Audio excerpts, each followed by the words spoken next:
হাম ও উপসর্গ নিয়ে সিলেট, রংপুর ও বরিশালে আরও ৩ শিশুর মৃত্যু হয়েছে। সিলেটে হামের উপসর্গ নিয়ে ওসমানী হাসপাতালে চিকিৎসাধীন অবস্থায় মারা যায় শিশু মাহবীর। তার বয়স মাত্র ৯ মাস। এ নিয়ে সিলেট বিভাগে হাম উপসর্গ নিয়ে মৃতের সংখ্যা বেড়ে দাঁড়িয়েছে ৩৫ জনে। এদিকে রংপুর মেডিকেল কলেজ হাসপাতালে গত ২৪ ঘন্টায় হামের উপসর্গ নিয়ে ভর্তি হয়ে এক শিশুর মৃত্যু হয়েছে। এ নিয়ে রংপুর মেডিকেলে মৃত্যু হলো ৫ জনের। এছাড়া বরিশালে মারা গেছে আরও একজন। ঈদ আসবে, সাথে ক্যাশব্যাকও আসবে। নিজের বা প্রিয়জনের জন্য কেনাকাটায় এবারও নগদ পেমেন্টে পাচ্ছেন দারুণ ক্যাশব্যাক। তাই যাই কিনুন, পেমেন্ট করুন নগদে।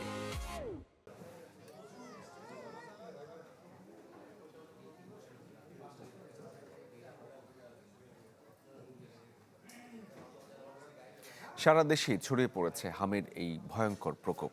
আরও বিস্তারিত খবর দর্শক আপনাদের জানাতে চাই। বগুড়া থেকে সহকর্মী ফরহাদুজ্জামান শাহী আমাদের সাথে এই মুহূর্তে যুক্ত আছেন। ফরহাদ, জানতে চাই বগুড়ায় এই পর্যন্ত কি পরিমাণ শিশু মৃত্যু হয়েছে, পাশাপাশি চিকিৎসাধীন কারা কারা আছেন এবং টিকাদান যে কর্মসূচি চলছে সফলতা কতটুকু?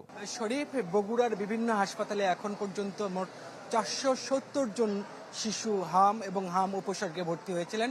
এর মধ্যে ৪১৩ জন শিশু তারা কিন্তু সুস্থ হয়ে বাসায় ফিরেছেন। তবে দুর্ভাগ্যের বিষয় হলো হাম উপসর্গ এবং হামে আক্রান্ত হয়ে মোট ১৪ জন শিশু কিন্তু বগুড়ার বিভিন্ন হাসপাতালে ভর্তি হয়েছেন।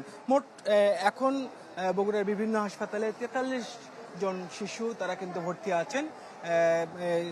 চিকিৎসকরা যেটা বলছেন যে হামের যে টিকাদানের যে বিষয় ছিল সেই টিকাদান কর্মসূচি আসলে ঠিকমতো না চলার ফলেই কিন্তু শিশুরা হামে আক্রান্ত হয়েছেন এবং হামে মৃত্যুবরণ করেছে।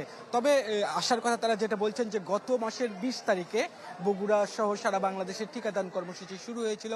বগুড়ায় মোট ৩,৮০,০০০ শিশুকে টিকাদান কর্মসূচির আওতায় নেওয়ার কথা হয়েছিল, কিন্তু এরই মধ্যে কিন্তু ৩,৮০,০০০ শিশুকে টিকা দেওয়া সম্পন্ন হয়েছে এবং এই টিকাদান কর্মসূচির মেয়াদ আরও কিছু বাড়ানো হয়েছে। যে সমস্ত ঝরে পড়া শিশু বা যারা বিভিন্ন ছিন্নমূল শিশু এবং বস্তিতে যে সমস্ত শিশুরা বসবাস করে তাদেরকেও কিন্তু টিকাদান কর্মসূচির আওতায় নিয়ে আসা হচ্ছে।